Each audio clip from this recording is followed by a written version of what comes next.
Welcome to Out of Bounds and good morning from Lhasa. Today, we will travel on the newest railway on the Tibetan Plateau to the eastern city of Ningzhi. Due to its remoteness and extreme terrain, the Xizang Autonomous Region, also commonly known as Tibet, was the only provincial-level territory of China not to be served by railways at the end of the 20th century. That history ended with the opening of the Qinghai-Tibet Railway in 2006.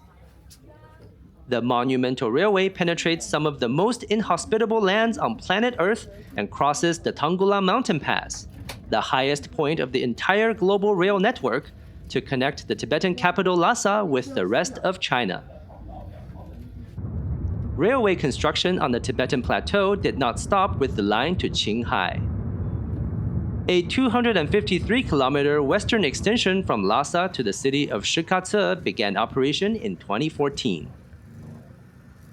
As of the video, the newest railway line on the Tibetan Plateau is the Lhasa-Nyingchi Railway, which opened in 2021. Abbreviated as the Lalin Railway, the line we will take today extends 435 kilometers to the east to Ningzhi, or Linzhi, a historic city with current population of about 240,000. There are now 2 daily trains from Lhasa to Ningzhi.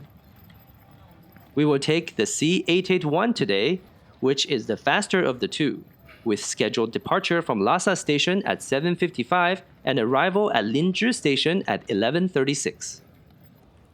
I got to Lhasa station around 7:15, which is about 40 minutes before the indicated departure time. The exterior of Lhasa station has a slight slant inward. The design is inspired by the imposing red and white walls of the Potala Palace.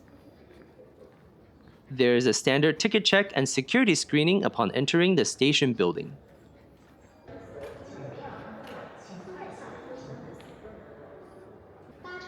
The departure lobby is located on the upper floor.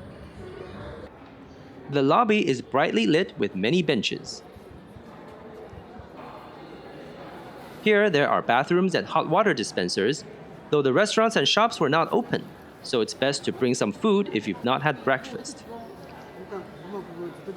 Train status changed to boarding 30 minutes before departure, though the gate did not open until about 10 minutes later.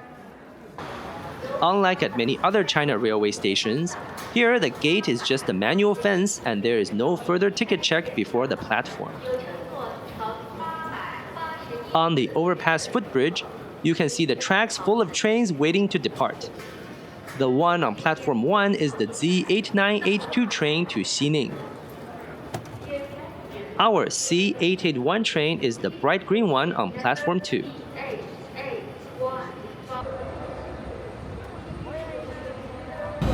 Right after we get to the platform, the Z223 train came into the station. This train comes from the city of Chongqing and is hauled onto the high plateau by a couple of NJ2 locomotives manufactured by General Electric in the United States. These have turbocharged diesel engines specifically customized for high-altitude operations. As of the video, most of the trains on the Qinghai-Tibet Railway use this NJ2 locomotive plus 25T carriage combination with dark green liveries. This makes our train on platform 2 with a bright green exterior stand out from the bunch. The C881 train runs using a CR200JS-G trainset, an evolution of the generic CR200J with customizations that enable operation in extreme cold and elevations. The CR200JS-G is an EDMU, meaning that it can run on either electrical power from the overhead lines or the onboard diesel engine. This is achieved by having 2 different sets of locomotives on the 2 ends of the train set. The one we're looking at now is the end with 2 FXN3-J diesel locomotives. These are manufactured at CRRC Dalian and each is capable of about 3,200 horsepower of output at the wheel. On the other end of the train is one single unit of Hexie D1D-J electrical locomotive, manufactured by CRRC Zhuzhou. These enable commercial operation of up to 160 kilometers per hour over some of the most challenging terrains anywhere in the world. This train set entered service in 2021, so onboard facilities are accordingly fairly modern.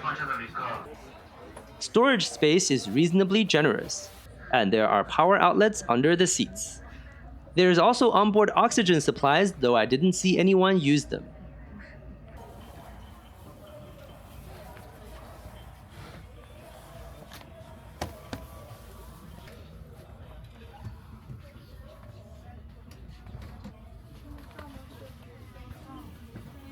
Hot water is of course available as always. 旅客朋友们，为了创造良好的旅行环境，本次列车全程禁止吸烟，请您不要在列车内任何区域，包括卫生间等隐蔽处所吸烟。感谢您的配合。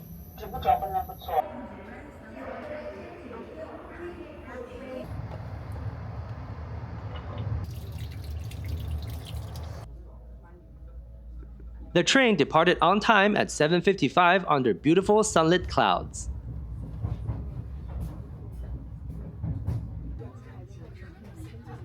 A few minutes after departure, we enter a tunnel.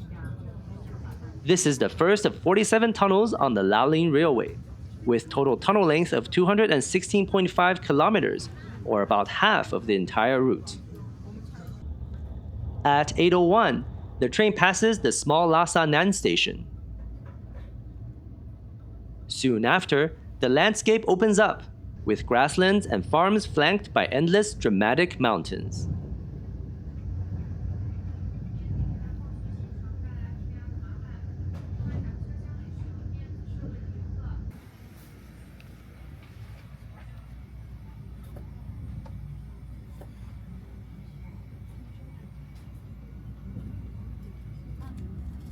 The stream and large floodplain we're seeing now is the Yarlung Tsanpo, the longest river of Tibet and the highest major river in the world.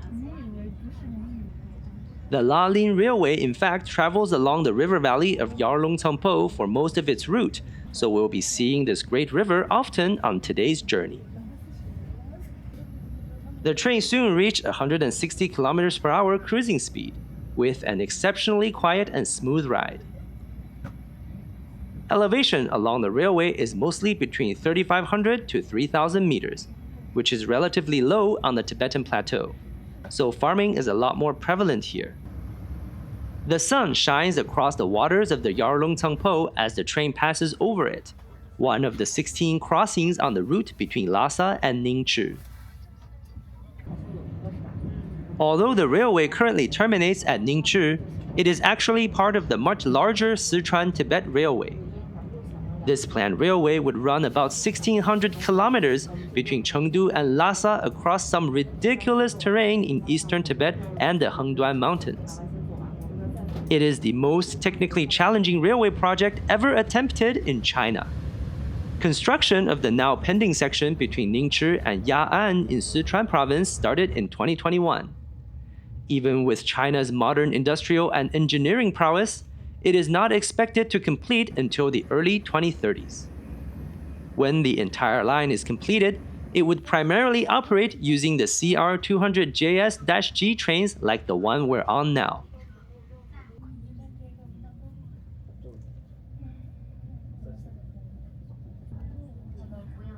The river valley here is the central agricultural region of Tibet, with Highland barley being the most widely planted staple. Other crops such as potatoes, fruits, and green vegetables are common as well.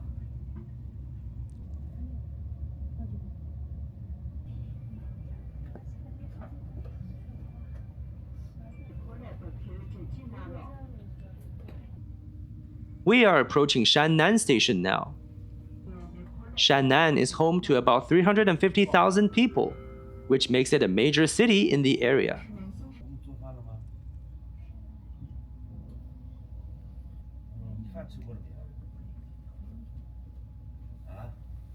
The train stopped for 5 minutes, then departed again.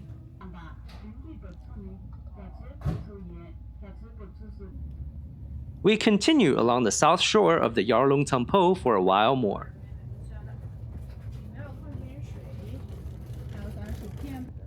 At 9:16, The train crosses the coursing river while making a large turn, then passes Sangri Station soon after.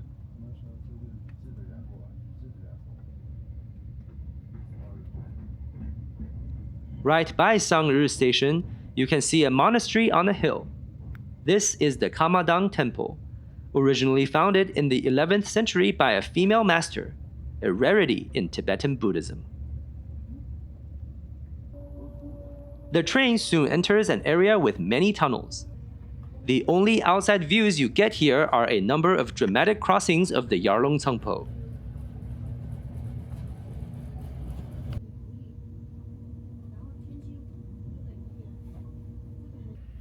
At 9:50, the train stopped at Jiacha station. This is about the halfway point of the journey. We will stop here for just 3 minutes.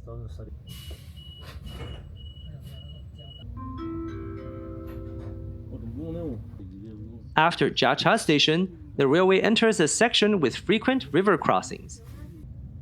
Here, we're really blessed with ideal weather and can fully appreciate the exceptional beauty of this land. Idyllic farms and villages dot the river valley, while low clouds surround the striking mountains under the pristine sky.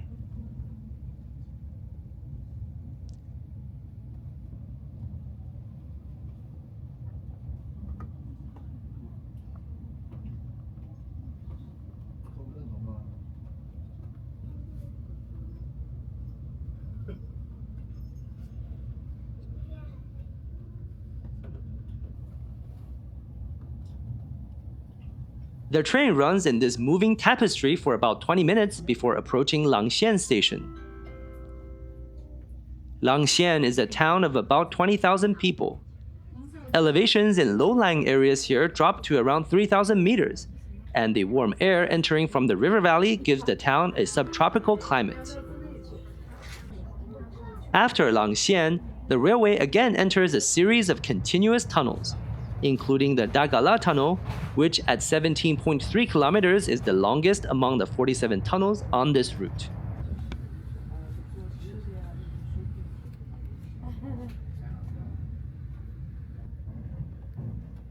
At 11:20, the train passes through Milin Station.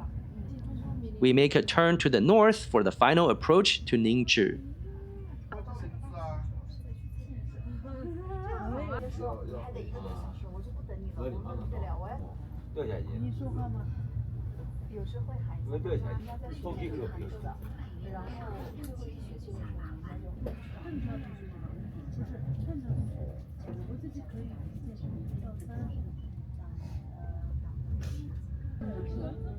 At 11:41, we arrive at Ningzhi Station 5 minutes behind schedule, having covered 435 kilometers in 3 hours and 46 minutes of actual time.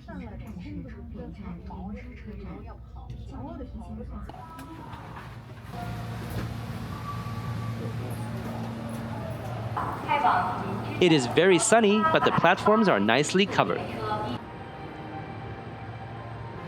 Let's have a look at the Hexie D1D-J electrical locomotive.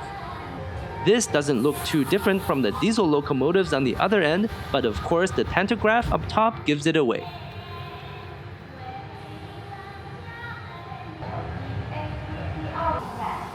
Exiting here requires a final ticket check, just like any other China railway station.